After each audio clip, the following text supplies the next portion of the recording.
میرا یہ ایمان ہے اگر ایک انسان نے عظیم انسان بننا ہے تو نبی صلی اللہ علیہ وسلم کو رول ماڈل بنا لو.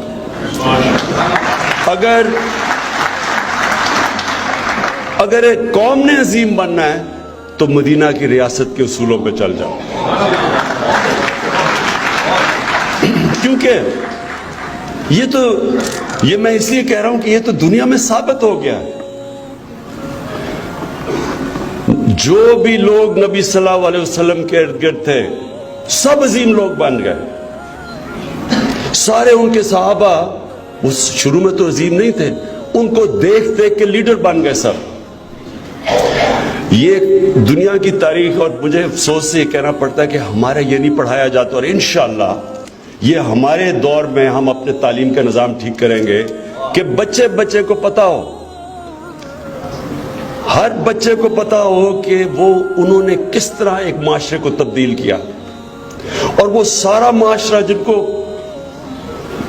عرب تھے ریگستان میں رہنے والے, دو سپر پاورز, ایک طرف رومن ایمپائر دوسری طرف پرشین ایمپائر, ان کی تو حیثیت ہی کوئی نہیں تھی.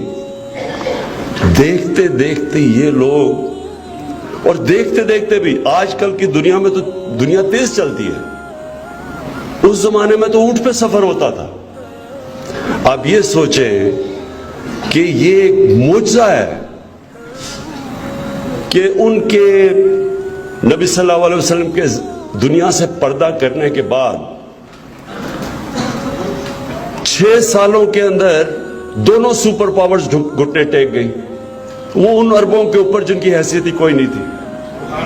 تو اس کو ہم نے سٹڈی کرنا ہے اور اپنے نوجوانوں کو بتانا ہے, بچوں کو بتانا ہے, اسکولوں میں بتانا ہے. یہ فینومینا کو سٹڈی کریں. یہ ہم اس کو نہیں سٹڈی کرتے, ہم اس کو صرف جمعے کے خطبے میں ہم سن لیتے ہیں. یہ ہمارے بچوں کو نہیں پتا اس چیز کا. یہ تاریخ کا حصہ ہے. ہمارے نبی صلی اللہ علیہ وسلم کی زندگی تاریخ کا حصہ ہے. ہمیں پتا ہے کب پیدا ہوئے, کب ہجرت کی, ہمیں سب پتا ہے کب جنگ بدر تھی, احد, خندق, یہ سب یہ تاریخ کا حصہ ہے. کوئی اور پیغمبر کی زندگی تاریخ کا حصہ اس طرح نہیں ہے. اس لیے ہم سٹڈی کر سکتے ہیں. اور اس کو جب میں یہ کہتا ہوں کہ ہماری یونیورسٹیز میں ریسرچ ہونی چاہیے, اس کے اوپر باقاعدہ بتانا چاہیے, اس کو سمجھنا چاہیے فینومینا کیا تھا. یہ تاریخ کا حصہ ہے کہ وہ جو مدینہ کی ریاست تھی اس کے اوپر 1000 سال تک مسلمان دنیا کی سب سے عظیم قوم بنے رہے. 700 سال تک سارے دنیا کے ٹاپ سائنٹسٹ مسلمان تھے. یہ تاریخ کا حصہ ہے. یہ ہمارے بچوں کو نہیں پتا. ہم آج موبائل فون آ گیا ہے, بہت بڑا چیلنج آ گیا ہمارے معاشرے پہ. جس طرح کی چیزیں موبائل فون سے آ رہی ہیں, اگر ہم نے اپنے بچوں کو نہ بتایا کہ ہم کیا ہیں, مسلمان کیا ہے, صرف یہ نہیں کہ ہم گھروں میں پیدا ہو گئے تو ہم مسلمان ہیں.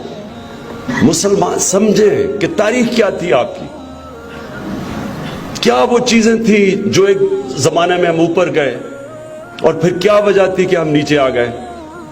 یہ علامہ اقبال جو میں سمجھتا ہوں کہ ایک ایسے اسکالر تھے, آج بھی آپ ان کا فلسفہ پڑھیں, ان کی جو ریسرچ پڑھیں, مغربی سویلائزیشن کو بھی وہ سمجھیں, اپنے بھی دین کو, تاریخ کو, اسلام کو. انہوں نے جو باتیں کی ہیں آج بھی آپ پڑھ لیں, ایسے لگے گا کہ اب لکھ رہا ہے کوئی. کیونکہ وہ تب سے وہ سمجھ گئے تھے کہ مسلمان کیوں نیچے آئے ہیں اور اوپر کیسے جانا انہوں نے. اور علامہ اقبال نے بار بار یہ کہا کہ جب مسلمان گرتا ہے تو وہ مدینہ کی ریاست کے اصولوں سے دور چلا جاتا ہے, اور جب بھی مسلمان قوم اٹھی ہے ان اصولوں کے اوپر جانا شروع کر دیا. اس لیے میرا یہ مشن ہے کہ پہلے تو ہم تعلیم کے نظام کو ایسا کریں کہ ہمارے بچوں کو سمجھ تو ہو کہ وہ کیا کیریکٹر تھا جس نے ساری